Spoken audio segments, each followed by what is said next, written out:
Captain Halawoothu reporting in Fleet Lead, I said through the comm system built into the command station sitting in front of my chair. Affirmative, Captain, take your position with the rearguard of the fleet, ship heading 48 degrees. Was the response from the fleet leader's command ship, which was the largest starcraft in the fleet, sitting at just about twice the size of my own vessel. Confirmed, rearguard, heading 48. Helm, get us in our position and get the warp core heated up. Don't want to be the reason the fleet is held back. A single Roger was the quick and efficient response from my resident ship pilot, who was a fine deck officer if I had ever met one. They had always been the professional type ever since I first met them, when I, along with most of the crew, were assigned to this ship. I swear, once the first round of promotions comes around, I'm recommending that they get a pay raise. They've earned it. As we finished aligning with the rest of the fleet, my warp engine controller sent the message that the ship would be ready to jump into our target system in an hour, which was about when the fleet leader should be giving the order to move out.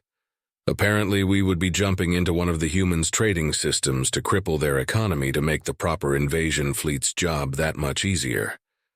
The Confederacy had just declared open war against the humans, and we were getting sent in as the first wave against the Human Federation. Our best military minds gave us captains the general rundown on the human situation, which was looking good so far. A near-complete neutral party that is focused solely on trade and diplomacy, and has so far not been at war since they joined the galactic community nearly a century ago. Our projections put the conquest of human space lasting mere months, given the fact that the only sort of navy the humans could muster would be a small collection of small anti-pirate frigates, which our more advanced cruisers and carrier ships should make quick work of. With space superiority, the battles on the ground would be an easy matter, since all we would have to do is glass whatever military installations were present on the surface before our ground troops could mop up whatever resistance was left. The humans so far have never even been in combat with another spacefaring species, preferring to make concessions in order to avoid conflict, which was a sure sign of a pacifist species which was supported by our estimates. A few hours after my ship took its place in the formation, I, along with all other ships in the fleet, received the message to engage warp drives and jump into the human system. Nodding to my warp engine controller and my pilot, I began to feel the slight hum of the warp engine before we all felt the ship shudder and shake. The view changed from the blank emptiness of the void into the strangely colorful insides of the warp, however. I did have the time to admire it, as after only a few moments we were in the human system. Looking around at the rest of the fleet, I see that we had all arrived in more or less the same formation with only a slight amount of acceptable deviation.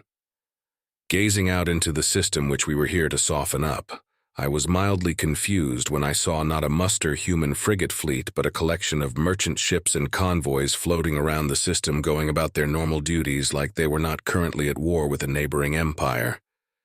I was broken out of my confusion as I received a message from the fleet leader to advance towards the closest human convoy, so that we may begin to engage.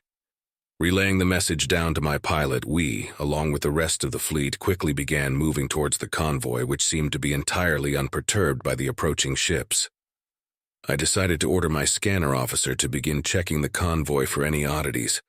Perhaps these were unmanned drone ships that would explain why they were not reacting to our presence. However, the scanner tech reported that the ships were crewed with living people. Looking deeper into the transport ships, I eventually spotted multiple bulge-like clusters dotting the sides of the convoy, which pointed out into the emptiness in space, some of which pointed at the fleet.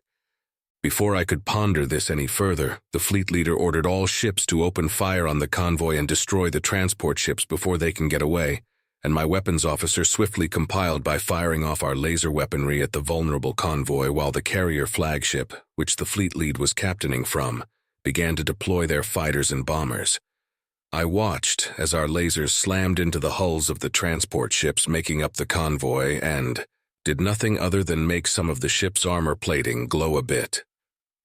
As our fighters and bombers moved in to engage the convoy with their own weapons, I began ordering my crew to thoroughly scan the convoy ships for the reason our weapons had so little effect on them, when one of my sensor techs yelled out that they were detecting large energy spikes from the convoy ships. Feeling a pit form in my gut, I ordered my pilot to begin evasive maneuvers, and they did so without any hesitation as I began receiving confused and angry messages from my fellow captains and superiors demanding an answer for why I was breaking formation. That was until I watched as nearly a third of our fighters exploded halfway between the fleet and the convoy, which was followed quickly after by a flurry of explosions that dotted the fleet and caused many of our cruisers to begin reporting hull breaches. What in the world? I could hear the fleet leader demanding for order before I watched something slam into the carrier's bridge, at which point the audio feed cut off. I stood petrified, and I heard a few members of my command staff scream something along the lines of "Dear God," but only barely as my mind raced to figure out how this was happening. Reaffirming my order for my pilot to evade whatever fire the fleet was being hit by, I was forced to watch as one after another of the larger ships in the fleet were hit with the humans' strange weapons before detonating in bright bursts of light, likely denoting that they had been hit in either the ammunition power stores or the reactor. Our fighters were not doing any better as long streaks of whatever the human convoys fired out of their weapon mounts filled the void and occasionally caught a fighter or two. Some of the other captains who had not been hit by the humans' weapons began following my ship's lead as many started to evade like I had, and a few even shot off a couple of lasers at the convoy to a similar effect as the first salvo. As more and more of our ships were taken down while the human convoy remained unharmed, I, along with all of the remaining ships in the now decimated fleet, received a message from the convoy ordering us to surrender, or else the last of us would be destroyed. My communications officer looked at me hesitantly and wordlessly asked what would be our course of action. Looking around the bridge at my crew, I silently picked up the microphone from my command station and did my final duty as a captain of the Confederacy. I, Captain Halawoothu, hereby surrender to the Human Federation. As I put down the microphone, I could hear similar responses from my fellow captains. Sigh, it would seem we have made a mistake ever coming here. Convoy leader John Doe looked at the debris field with a mild bit of satisfaction before clicking on their communications device set to broadcast to the rest of the convoy. Well, that was an easy victory. All right, boys, you heard their response. Let's turn these Xenos over to the police. I'm sure not getting paid to watch over them. Oh, and remember, if anyone asks, we all live in these ships, so this was all just home defense. God bless Space America.